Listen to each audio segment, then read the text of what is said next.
Good afternoon, New Orleans, and welcome to Put Housing First. I'm your host, Andronika Morris, and we are here today, this Tuesday, March 10th. We're live on WBOK 1230 a.m.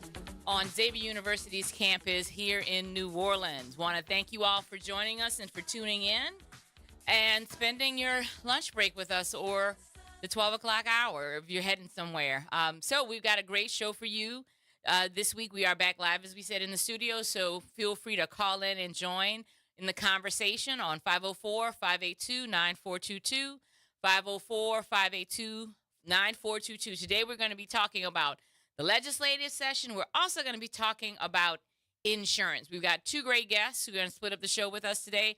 First up, want to welcome to the show first-time contributor to the show. We hope it's not going to be the only time. Newly elected Representative Ed Murray. Representative Murray, thank you for joining Put Housing First. Thank y'all so much for having me. Thank you. Well, so first we got to congratulate you on your win. Recently elected to represent the 91st district. 97. Sorry, Not a problem. 97. So that's Gentilly. Where else? Pontilly. Where else? So it's Gentilly, the sponsored terrain park. That's the fairgrounds. That's a little bit of New Orleans East. It's part of the lakefront as well. UNO, Dillard, Yep. Suno. It's a few other areas too, but most people refer to it as kind of that Gentilly district. That Gentilly district. Well, congratulations. So this has been a bit of a whirlwind, right? So you just got elected, 4 weeks ago?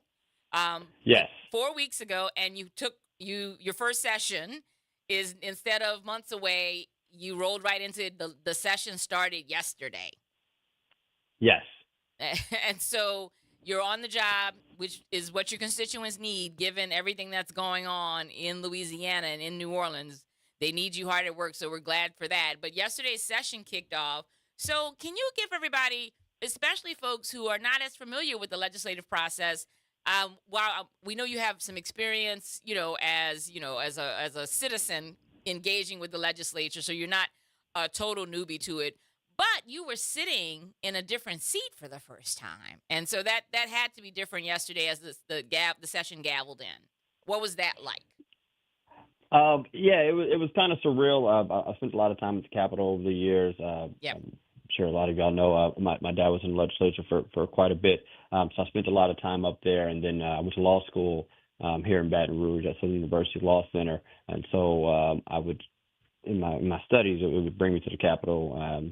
When we need to find out some legislative intent, the best way to do that is go to ask the legislator themselves. That's right. So being on this side was very surreal, and it felt like I was sitting in the wrong seat or something. I'm so used to not being on the floor because only legislators can be on the floor.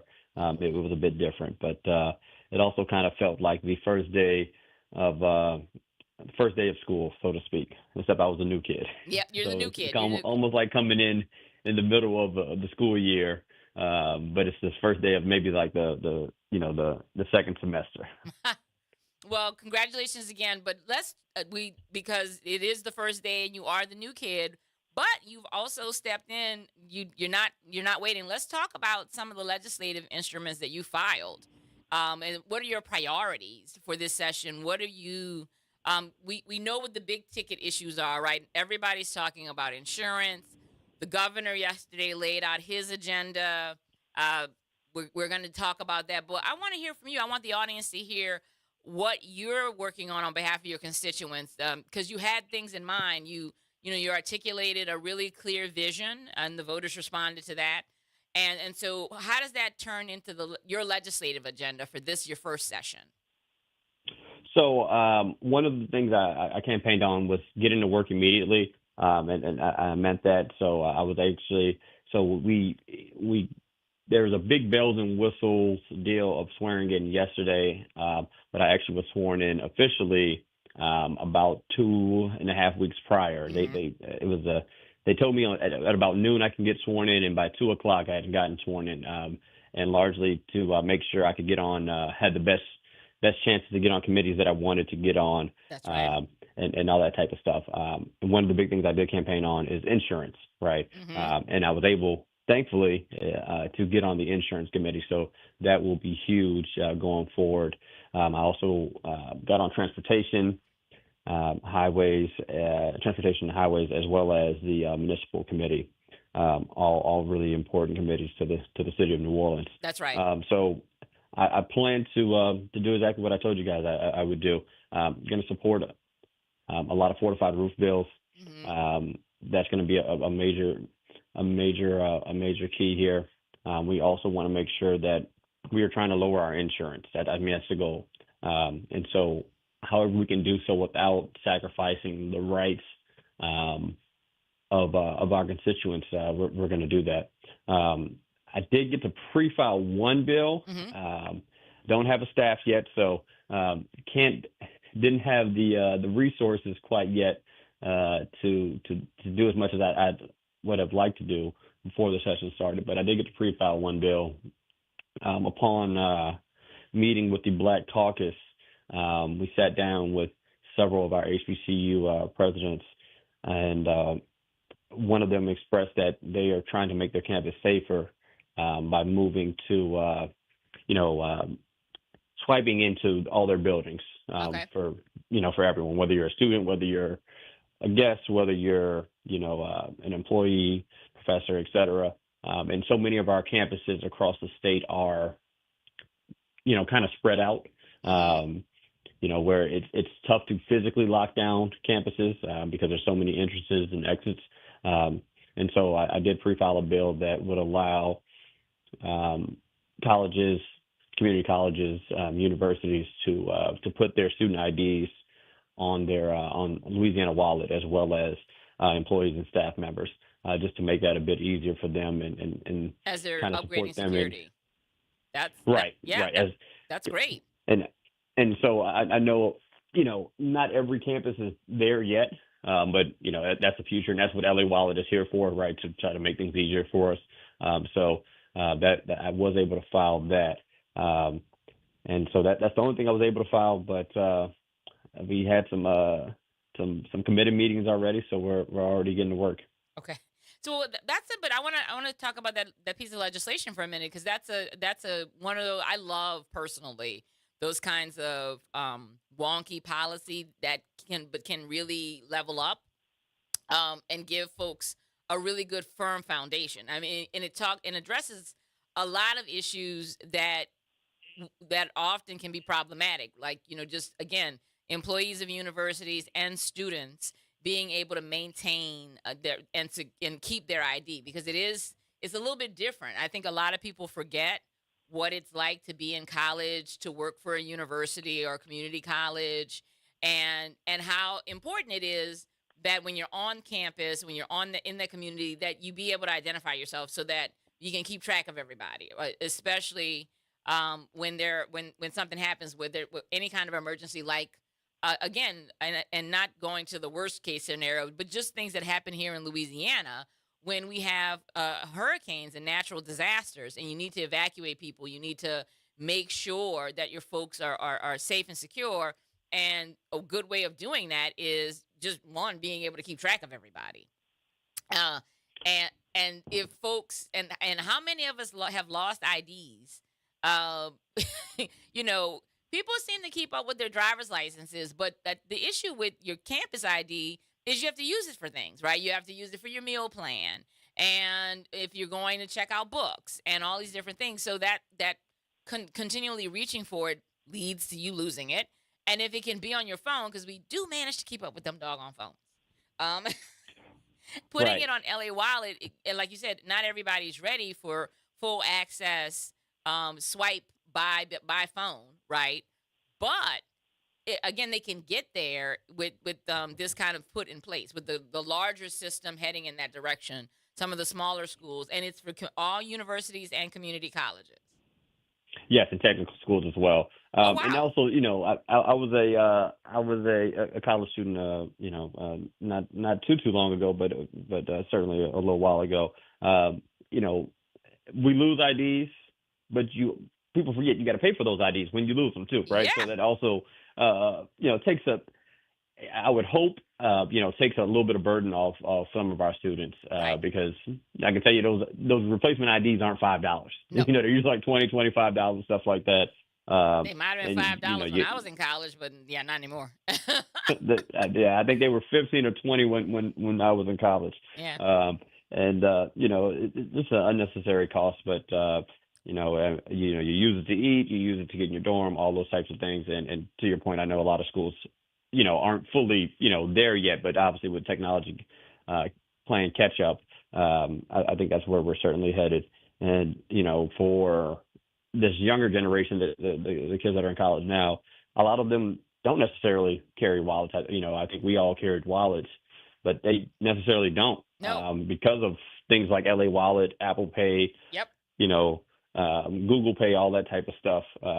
So quite literally, the only thing they might be carrying around Their is phone. their student ID, and I would Right. imagine they're probably losing them more than ever, because at least we were putting them in our wallets because we had to carry wallets, but now Yeah, you just because you flat out don't carried have to do that. cash, and I mean, and that's the thing is that where we have to get as a society with our legislative agenda is thoughtful, impactful strategies that meet the moment, of where people are. We so often hear folks, and I'm not going to get partisan here, but we so often hear one side of the aisle extol of thoughts of yesteryear, right? Of what it Right. used to be like back in the good old days, and that those good old days um, have a time frame on them, and again, not that you want to say, oh, this wasn't there weren't good things in those time periods, but when you look at how far we've come as a society, or where we're struggling with right now, but when you look at the equity and the impact and the opportunities, right?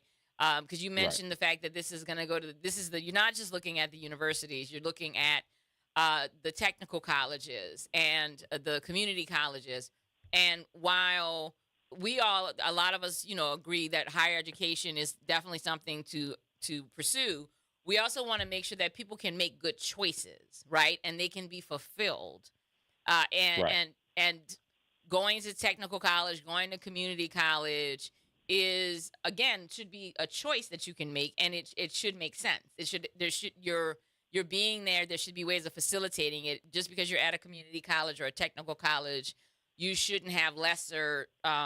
You have your needs are going to be the same. You're still a student. You're still getting an education, and that idea is a part of it. And so I like hearing that your first piece is something that you listen to your constituents, you listen to your partners, and you did something that would have an impact and a long-term impact. Yes, ma'am. I definitely want to make sure we're always thinking towards the future. I think if we're thinking, obviously we're trying to deal with problems that we have right now, but if we can avoid some problems in the future by something, something kind of small, and I think this is Yeah, something that shouldn't be a big fight across the aisle or anything. Um, why not do so as opposed to trying to play catch up? It's a lot easier to be proactive than to be reactive. well, And I want to make exactly. sure that we're keeping all everyone in mind because quite frankly, I don't know if those of us that have been to a homecoming, especially of any college, you can't necessarily tell who's a student here, who's not, right? Who's supposed to be in this building, who's not, Right. those types of things. And we want to make sure that we are keeping people safe. And it's not just anyone young, right? Because we have non-traditional students That's right. who are That's older right. and stuff like that. So I want to make sure that people who are supposed to be in buildings are those people, and And can access them. Yeah. obviously, Yeah, and right, yeah, like if the school has the technology, yeah, everybody should be able to, if you're supposed to be there, let's make it easier for you to be there. Right? It's yes. both sides of the coin. So, well, congratulations on your committee appointments, and hopefully, we'll be watching this bill closely because I think it's going to be interesting, and I think it would be a good test, right? And that's also got to congratulate you on that strategy on finding something that everybody should agree on, and because that's a difficult part of being a legislator in a state like Louisiana. There's a lot of contention, and figuring out how to thread that needle is not a small thing. Yeah, it's definitely tough being up here and meeting all the uh, all the other members of the body. They come from all over Louisiana, and I know in New Orleans we tend to live in our New Orleans bubble. So much so that even outside of Orleans Parish, we're like, oh, that's JP or that's Well, down in Chalmette. I'm from Edgard, But so I you understand? yeah, yeah. Yes, ma'am. Yeah. I love We New tend to live Orleans. in I a rep New Orleans proudly. I serve the city, but I'm from Edgard. So yeah. Yes, ma'am. We so oftentimes are so stuck in our bubble. I think we forget that there, just how many other people are out there. So we need votes, and we got to work across the aisle to get things done. Yeah. So we got to, make sure we're developing those relationships and getting to know people, across the aisle to get some things done. Yeah, I mean, Obviously, I think. Go there, ahead. there's a lot that we all have in common because we all do live in Louisiana. Again, I think that was one of the things that was concerning about the governor's speech yesterday. I listened to parts of it, and he was simultaneously talking about how special New Orleans was. He didn't talk about why, and but at the same time, chastising the city, and saying, just because you're special, you don't get to get treated special, and again, and then that's an interesting message to lead with, because why is New Orleans why is New Orleans special in context of the state, and it's a economic reason. I think a lot of times the reason there's a lot of resentment on both sides is that that it's kind of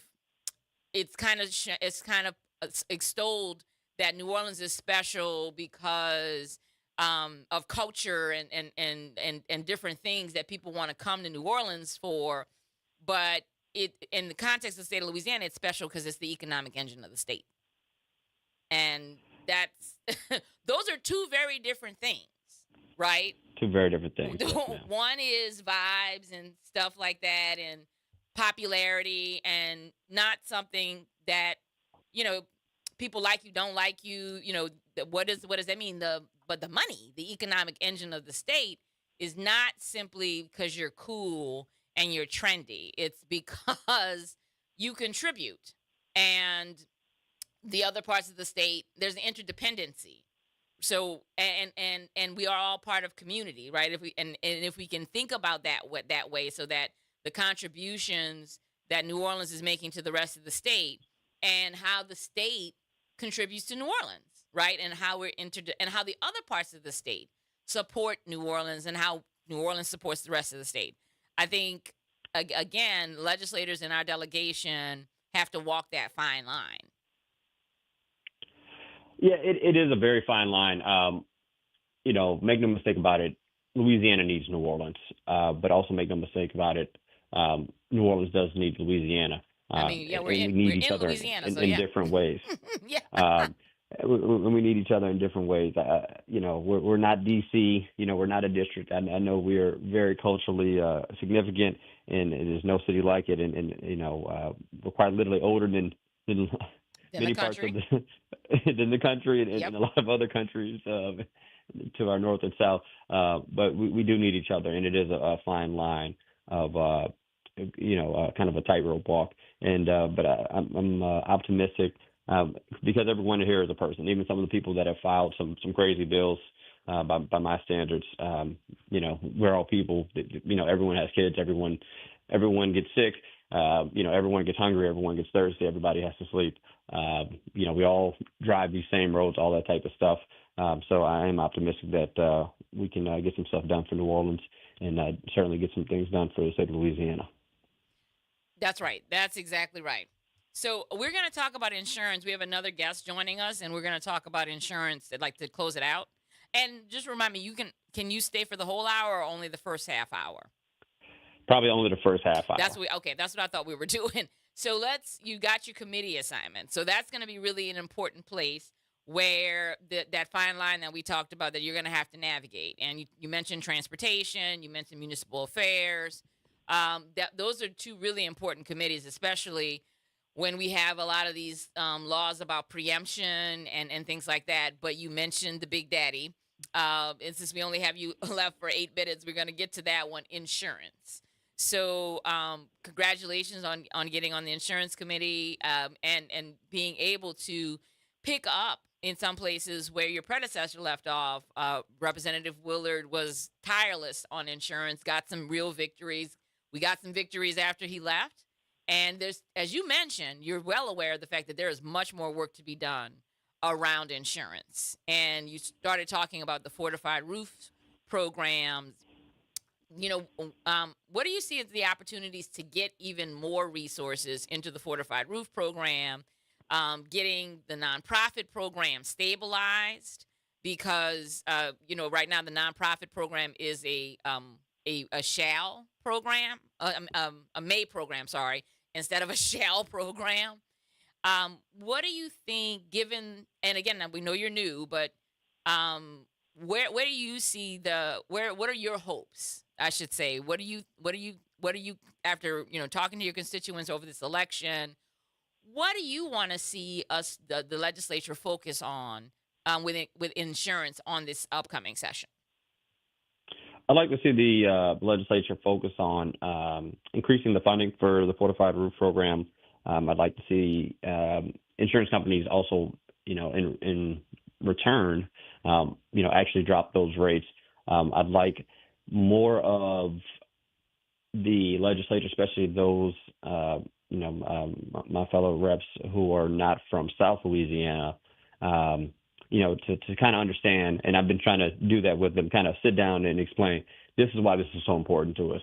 These heavy rains, obviously a lot of our homes are very old, stuff like that. This is something that's really important to us, and it affects truly our everyday life. So I know oftentimes when I think the legislature sees a bill, if it doesn't affect, your particular district or your region, it's not that you don't care, it's that you just don't understand how important it is. We're trying to make sure we get with members who are from outside of the region, especially outside of South Louisiana, and make them understand how important these fortified roofs are. And everybody, the insurance is killing everybody. So I think we all Hmm. want insurance to go down. Now, how we do so, I think, is always the $1 million question, or probably billion or $1 trillion question. But I look forward to working with my counterparts across the aisle to try to make that happen. And when is y'all first committee meeting? I think we're going to meet next week. I know we don't meet this week. I think we're going to meet next week. They Okay, haven't. I okay, don't think they put the schedule out yet, but I believe it's going to be next week right. for And so, insurance. but you've mentioned that you've had some committee meetings already. I've had two. So I Wow. actually had a committee meeting an hour before the session actually started, and that's transportation. We met yesterday and we met today. So I actually that was my hesitation with getting on with you guys. I was like, well, the meeting yesterday didn't take too long. The committee, meeting didn't take too long, but I want to make sure, we were able to finish up today to call in with you guys. But we met today as well. Well, and it's really good to like that. It also is clear that you are also monitoring the fact that how the committees that you've been assigned to intersect. Again, around insurance, we've got to talk about risk mitigation, and of course, fortified roofs mitigate the risks for homeowners and property owners, and make their home safer, and would bring make it so that insurance should be offered at a lesser rate. But we've also got to deal with infrastructure. We've also got to deal with the investments necessary, not just in New Orleans, but across the state when it comes to our transportation needs. Those are also things that add value to a community. Public transit, all of those things add value to a community, make communities safer, and make it so that you can enjoy your life, you can enjoy your community, because you don't want to just live in a safe house and there's no amenities around, there's no resources around, the roads are all busted up, there's no buses, there's you're just marooned. And again, Some of us in rural areas might like some of that, but that's still different than being in a city, and Right. being isolated, being in a suburban community, and being isolated and inaccessible. And then with municipal affairs, again, we often see a lot of preemption bills or things where the state often tries to tell New Orleans what to do, or opportunities to give New Orleans and other communities the chance to chart their own path. Certainly, yeah. I mean, all of this goes hand in hand. It's like I say it's kind of like the human body, right? So Right, what I do to my hand, if I take a medicine for my hand, might affect my foot, right? If I take right, something for my blood pressure, it might affect my blood sugar. So all these things are connected, and I think all of us in the legislature need to kind of realize that instead of just focusing on one particular committee or issue, realizing that all these things are connected and that they all play a role in one another. And as New Orleans succeeds, Louisiana succeeds. right. And I think most people up here, realize that, and we just got to keep reminding them. And certainly, outside of obviously New Orleans is part of Louisiana, but we want to, New Orleans wants to see Louisiana succeed, right? Right, Louisiana's success is also New Orleans' success. right. That's right. Those things don't have to be separate. Uh, I'm looking forward to working with members from across the state and making sure that Louisiana is successful these next few years. Well, congratulations again. We're excited to be working with you. And again, you're going to see us a lot in the insurance committee over the next few months. The session ends June 1st. Yes. Okay, so yeah, so y'all are gonna be. This isn't a marathon. What it might be that like you come in at a good time. Like the last couple of years, there's been multiple sessions over the years. 2024 was got to be one for the record books. I think there were 4 sessions. The regular session and 3 special session. And last year's fiscal session was also one for the books. So you're coming in when it's relatively calm, but there's so much that needs to be done. Yes, sir. I'm sorry. Yes, ma'am. I'm, thankful to not be in that marathon. I've seen some of those longer sessions. No complaints for not being in those. But had I came in then, I'd have been happy to get to work. This is a job that we asked for. I think that we can actually get some things done in this session. I know the governor had some remarks towards New Orleans. They were interesting. I think a lot of people found them very interesting, but I truly do think we can get some things done for both New Orleans and the greater good of Louisiana this session. That's fantastic. Well, we wish you the best of luck because we need you to do your job really well, and your constituents need you to get some things done. And it looks like you're set up to do that. So we're gonna let you go because we know you got to get back to work, and especially after that session. And we're so grateful that you took this time again, the first weekend session, to join us on Put Housing First and to talk about your agenda. Yes, ma'am. Well, thank y'all for having me. I'll certainly. I'll come back. Oh yeah, we're gonna have you I'll back. come in as well. Yeah, I'm sure at some point physically, but I certainly don't have a problem. Calling in if I can time permits to kind of give you guys some updates. that would be great. That would be fantastic. We are definitely going to take you up on that. All Representative right. Ed Murray, everybody from District 97, right here in New Orleans, working on the line with us on Put Housing First. So next up, we have got a longtime contributor and partner Nicole Barnes joining us for the second half hour. Sorry, Nicole with Jericho Road Episcopal Housing Initiative. Welcome back to Put Housing First. Thank you for having me, Andronika. So I don't know how much you were able to hear before you had to jump on the line. We had Representative Ed Murray on his second day in session, because ever as a legislator. He was talking to us about his committee assignments, and he got some really great news because I believe he's your rep, right? He is absolutely my rep in the district that I live in New Orleans, yes. So he's got some really great assignments. He's on municipal affairs, transportation, and insurance. The My favorite topic of conversation. That's tr- that's right. That's right. That's what we're going to be talking about today. Nicole is also the co-chair of our statewide insurance task force, and so we're going to be talking about that today. I mentioned to Representative Murray that we were glad that that folks would be glad that he is taking Representative Willard's spot on the insurance committee. Representative Willard being a big champion for this, and he committed to um, you know holding that issue really clearly because we talked about his district. I had him remind me exactly the boundaries of where it was. And obviously, insurance is a big issue for the folks who live there. He was very clear about how that's a priority for him. And so and I think it's a good time to talk about, a good context way of bringing it up is some of the work that's already been done and some of the work that's paying off and how it's going to impact this session.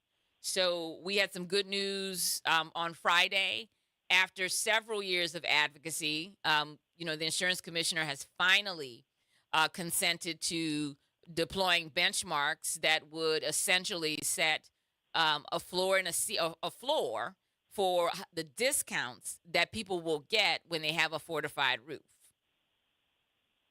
And so Nicole, I want you to explain because you've been one of the key champions on this. One of the issues that we've had over the years is we've been talking about since this crisis started, when we were looking around, and we often like to look around here in Louisiana hey, has someone else licked this problem? And often the problems that we have are usually we're the innovator. We're starting with the problem. But this was one, this insurance crisis and its connection to risk is one that when we talked about the solutions, we actually didn't have to look very far for states that had the exact same problem and had actually solved it. And you had spent a lot of time, exploring and understanding what Alabama had done. And one of the first voices to say we should be doing what Alabama did. Talk about what Alabama had done and why it was what we needed to do and why we needed to do it sooner. Well, Alabama really decided to approach this from, as you mentioned, from a risk-based solution, looking at their counties in the state that were most vulnerable to issues that are climate and weather related and disaster related, and thinking about, okay, how do we make sure that we look at providing opportunities for these resilient changes to be made in our properties, and also ensuring though that once those investments have been made and those changes have been made, that not only will the insurance companies, who really are the benefactors of that, because if you have as we know now, and as they knew as they developed the science around creating the process for fortified building, that you will end up with less damage to a home because you're protecting it from water damage, and which will also result in paying out less in funds if the worst should happen, if a storm should happen. Right. So, but the thing that was missing from Louisiana was the thing that they did in Alabama is that if you were to make this investment in these fortified resilient building investments, you would be rewarded by getting a discount on your insurance. Mm-hmm. And not rewarded, it's correlating. It's something that should come. You've made this costly investment. You're saving everyone, including in disbursements that would have to be paid in the wake of a disaster. Yet, what the thing that was also necessary to that too was to make sure that your insurance premium reflected that reduction in risk. That's right. And that's what Alabama did well, because they had a floor, as you said, for anyone who was putting on a fortified roof. you would get about a 25% discount. That was mandatory. And of course, um, insurers started to give bigger discounts. If you built a house to a fortified gold standard, which includes more than just a fortified roof, it includes improvements to your foundation, to the body of the home, to your windows. It's a little more complicated, but you would get at minimum a 50% discount on your wind and hail portion of your policies. Hmm. That was the linchpin for this. The big part of the problem here in Louisiana is that people can no longer afford to be in their homes, and they can no longer afford to carry insurance. So it's a vicious cycle. If you can't, even if your house is paid for it, and you can't pay to insure it, if a disaster happens, you can't rebuild. It Right. creates an issue. I mean, it's a problem that reverberates. You number one, your family's at risk because you don't have a safe place to live. It creates blight in the community that you're in. Your community struggles to rebuild, and then you it it it it defers revitalization and rebound from that hurricane. I mean, Right. it's not it just doesn't affect that one family, Right. and we just have to be smart about it. In Louisiana, we started talking the talk of fortified building and resilient building, but the one linchpin that was needed to make all of this work, our insurance commissioner steadfastly refused to assist with. And so what ended up happening initially is that we had all people making these investments or attempting to make these investments Right. and then still having the same cost for insurance premium that they had previously. So it does not solve their problem with being able to afford their insurance. And it doesn't solve the greater problem of people being able to feel confident in making these investments so that we make our entire region safer That's right. That's with right. more resiliently built structures. Well, and so So, I mean, yeah, no, go no, ahead. go ahead. Go ahead. I was gonna say, I was gonna ask you to circle back on that point that you made, breaking it down, how important it is, why we want people to not just have safer homes, but also have safer homes that they can insure. And because I think that's a part that we get folks calling in all the time. And if you want to join the conversation, the talk line is open 504-582-9422. But we get people calling in all the time and saying, well, can't I just do something and I'll just figure it out? And you have a great deal of experience. Y'all's work at Jericho Road, you've been and your experience, you know how risky that is. Walk us through. Let's walk it through a little bit more. Why that's not it's not just best practice, and it's not just ideal. It's how it has to work and why. Well, I mean, That people have to have your insurance. home, Yeah, go ahead. your home is the biggest investment that you're going to make. It is, and not only is it an investment for just your physical security in terms of your shelter, but when we talk about the asset building aspect of home ownership, it no matter what ebbs and tides we go through in with higher interest rates and all higher home costs, we do know that if you look over time, home ownership is the one thing that has helped people build assets and generational wealth over time. Even when you go through, highs and low points, when we went through a mortgage crisis, when things are flying high, it doesn't matter. It is the one thing that remains consistent. It is the way that people have, it's the one way people use to become entrepreneurs. Most people, to start their own business, will pull out the equity of their home to be able to start their own business. It's the way that people educate their children in terms of being able to send them to college.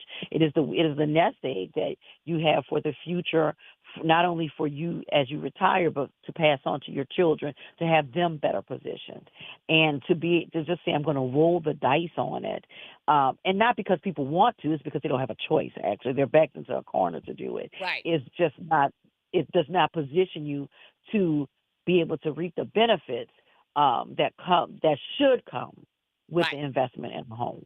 That's And right. so, we're at Jericho Road, we're always thinking about that, just even not just even from the fortified method, but just thinking about how we build, in other ways that are more sustainable in terms of building energy efficient homes so that it could be more affordable for our clients, That- making sure that they are positioned to be able to pass this home down to their children and to create that generational wealth that will in turn propel the next generation of their family. That's right. And so for us, thinking about it is thinking and working on this insurance piece was, of course, crucial because it was the one thing that was really now jeopardizing our homeowners. We do so much on the front end to ensure that all those other things are accounted for as much as we can to best position our homeowners. But insurance was something that we did not have control over, and so we had to look at, how can we work,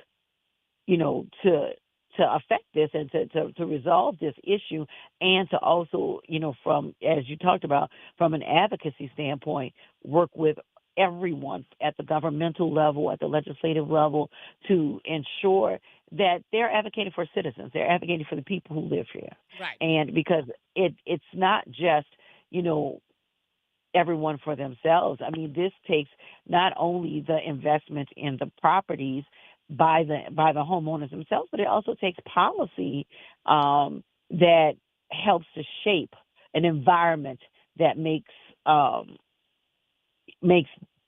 this solution work, Right. and makes it an environment that people can continue to live in, that people Mhm. can say that we want to stay in this community. We want to raise our children here. We want our children to live in Louisiana.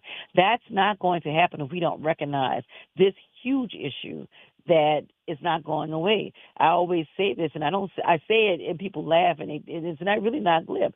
We now have 100-year storm or 100-year weather event a couple times a year. Right. That's So right. we don't have any choice. We have to be smarter about how we build, and we have to be smarter about how we regulate those industries that affect our ability to live here. That's right.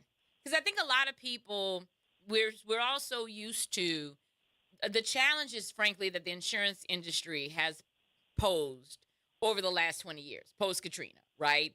That Hmm. while raking in obscene wealth, and this is happening with a lot of the regulated industries, it's not just insurance. Our utility companies are all beating the same drum. They're chasing after stock market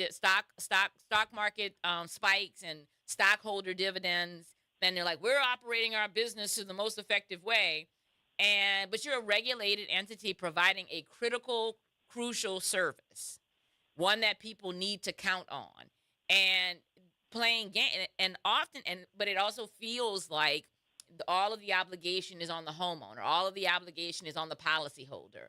They've got to be perfect, and the insurance companies can play games and then say, hey, the problem is y'all just keep suing us. It's tort reform, and we should not be. And I'm always like, well, I'm gonna put my lawyer down when y'all put y'all lawyers down, because That's right. nobody wants to sue their insurance company, because despite the fact that we have quite the robust cadre of lawyers out there, they're on billboards all over the place. They're a part of the community. I think everybody knows a lawyer.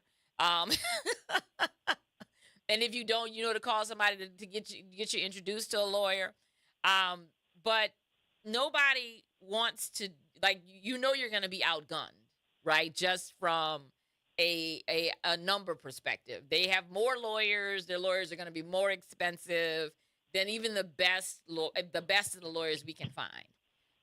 But if you have to sue your insurance company, it's because they're not honoring their part of the contract. You paid your premiums, Absolutely. and you filed a claim. And again, we haven't seen this year's Weiss report, but last year in the middle of session, we got a copy of the Weiss report came out and shared that in 2024, almost of that 46% of claims in Louisiana were denied outright on initial filing. Almost half of claims were just denied. And that speaks to a larger issue, but it's one of the things that you've been a part of the task force um since before it was a task force, right? Like initially Yeah. it was just the I insurance mean, it's just part of committee. my everyday job. Yeah, it's just the insurance committee and people getting together to talk about flood insurance, and then it's evolved into the task force as we've been working with the insurance company, and they're not just insurance companies, sorry, the insurance commissioners. Now we're on number two, or like we're on our second insurance commissioner in the lifetime of this work, and and hearing from them about their limits and their restrictions, and also talking to their teams about how much more we need them doing, and educating community is an important part of it, but we also need them advocating on behalf of community. So Nicole, so I want to move to I mentioned the session. So we've got a great victory, right? So now there, but let's talk about how we need to make sure that that actually turns into a victory. We're following Alabama's lead after at least 2 years of when this insurance commissioner could have done that. So it won't be effective until January 1. What do we have to do in the meantime? What do we have this session? It seems like, oh, the insurance issues are all fixed. I don't think that's true, right? The legislature has nothing I, else to do with insurance. We just got to wait until January 1st. oh, absolutely not. I mean, that's the least of it. I mean, this has been a great policy victory and step, but we number one, we need to make sure that is actually happening. You know, Yep. we talk about regulation, and that's key again. Um, you know, once these mandates are in place, we have to make sure that it's actually happening across all of the insurers that are writing policies here in our state, and making sure that they're honoring them. I That's right. mean, That's right. yeah, I mean, it would be lovely if we could say that, yes, we could decree that this is what happens and everybody just does what they're supposed to do. But what we want, the one thing we know for sure is that that has not happened. And it particularly hasn't happened with, in terms of good faith with our insurers. As you pointed out, people have been paying premiums. You pay insurance for a reason. And then when you need insurance to do what it's supposed to do, they come back in and say, well, you know what, we're not going to do it. And so, Nicole, So, and that point, I want to drill down on the language. These are benchmarks instead of mhm, mandates, right? yeah, exactly. That's part, and that's what Alabama does. That was a big part of the back and forth, right? Is there was a lot of Mhm. resistance over last week. State Senator Royce Duplessis was on, and he shared that for the third year in the row he was filing a mandate bill, and there's some Mhm. talk that, well, this makes the mandate bill maybe superfluous or irrelevant. But the reason we were doing the mandate bill was that they weren't doing the benchmarks. Exactly. And A- so we have to still continue to do this. We still have to continue to make sure that everybody's doing their job.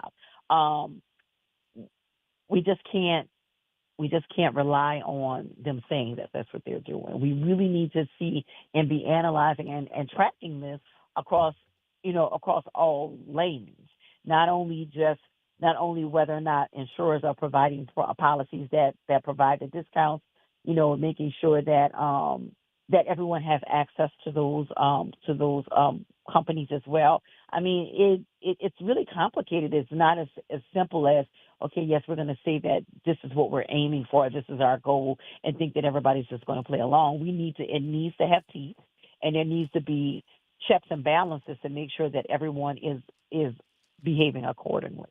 And one of the And easy, so, go ahead, go finish. ahead. Now, I was going to No, say I one was of the going to. easiest way to do that is monitoring citizens, insurance of last resort, but also the Hmm. public option. We've got to see Absolutely. these discounts there, and that seems like the easiest place for the state to start. Right? Is what are the benchmarks going to look like for Louisiana citizens, which is some of the most expensive insurance, not some of the most expensive insurance in the state, right? Yes, yes. So, I mean, that's an easy place to start. But I will tell you, I'll give you an example We built Jericho Road built some houses in Terrebonne Parish to fortified gold standard, and we have some houses in the same subdivision that were built to that standard. We didn't build them, but they were built to a fortified gold standard.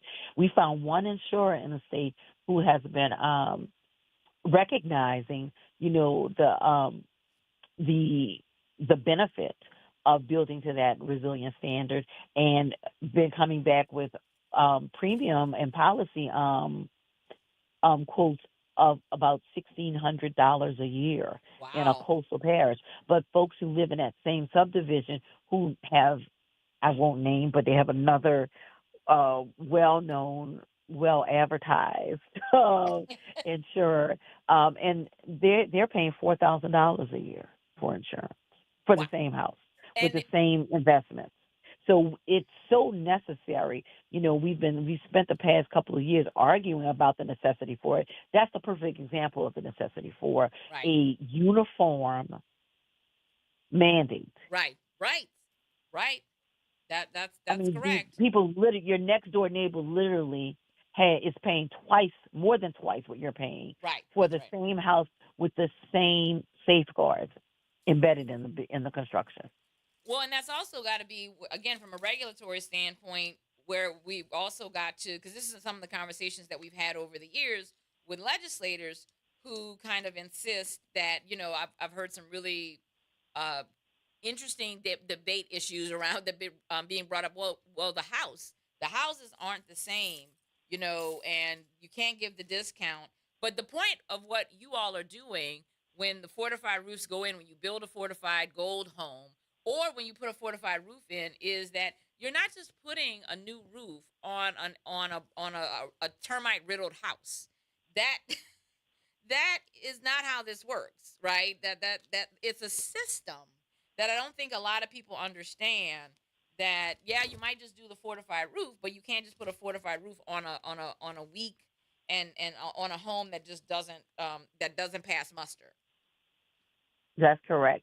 I mean, so right now we've been working on a program for existing homeowners who are, with homes that, because the houses that I was referencing previously were new construction homes, so that we can know that we can go in and start from the beginning of building a house that can be, that can take the fortified investments and construction and includes all the things that it needs. But when you talk about people who are living in homes that exist, when you talk about particularly people in the New Orleans area who live in homes that are over 100 years old, some people, you have to really look at the things that are necessary. So part of the process, even for us to work, we've identified a group of homeowners who are who have existing homes who need help with bringing down the cost of their insurance. And so we had to have an inspector to go in on the front end to look to see, to make sure that the decking could take the fortified roof, to see if there's anything that we in terms of the rafters that need to be fortified. And I say fortified, I don't mean the term fortified, but that need to be built up so that they can take the application of a fortified roof. So I mean, it's more than just, okay, I decide I'm going to get a fortified roof and that's it. You really, there's a process to this that has to be that involves several different professionals that have to come in and assist with this. So those investments become more and more costly. It's not the same as replacing your roof the way it used to be. Replacing your roof after a hurricane or Right. after a storm. There's more to this process, and so we have to be thinking about it from, okay, yes, now we see that this can result in less storm damage or significantly storm damage structures. Now we have to figure out how we can make this the standard and make it pervasive and accessible to everyone living in harm's way. That's And right. so that is going to happen, not just, people, you're looking at just for the roof, about $15,000 to $17,000 investment. That does not include any other predisposed or pre-construction work that would have to happen to be able to make the application, as you talked about, Andronika. So we need to be thinking about it from a perspective of, how do we provide resources and guidance for people? so that they can do this, so that we can all in turn recognize this benefit. Because then again, yet again, one thing I also want to emphasize: it's not just about homeowners and houses. It's about schools. It's about churches. It's about business. It's about every structure, Mm-hmm. particularly below the I-10, I-12 corridor. We've got to mitigate that risk. We've got to and again, the building sciences are allowing us to figure out how to stay in our communities. Again, we're not trying to put people in harm's way, and living in places. The homes that you built in the Home of Terrebonne area were actually for the Ile de Don Charles community for that relocation, to get people out of the areas where it's slowly but surely going to become uninhabitable, where it's just too dangerous to live. But there are parts of this community, there are parts of this state that if we want to preserve our way of life, we have to invest in the infrastructure, which includes the housing and the buildings, the businesses and services that we all need to make a community all that it should be. That's what you're talking about. Absolutely. Nicole, it is 12:58. Oh wow! That time has just, It felt like 5 minutes. it, Actually, it flew by, but you had such great information, and I'm so glad you were here. We're gonna have you all back. This is you are a frequent contributor and fantastic partner on the work, so we definitely want to make sure we have you back, especially during this monumental session where a lot is going to be on the line. Like, we have to be able to turn this into real momentum to get the kind of insurance strategies and really more policy victories that will allow folks to achieve, in our communities, to achieve the kind of ripple effects that you talked about. absolutely. Thank you for having me, Andronika. I look forward to talking more about this throughout the legislative session, and continue to advocate and fight for the types of changes that we need, and policies and laws that we need to protect the consumers and citizens of Louisiana. That's a great way to end. We had today's guests. Thank you all for joining us on WBOK 1230 AM. Today's guests, Nicole Barnes with Jericho Road Episcopal Housing Initiative, and State Representative Ed Murray of District 97. We'll be back next week to talk more about what it means to put people first by putting housing first. I'm your host, Andronika Morris. Y'all take care of each other out there.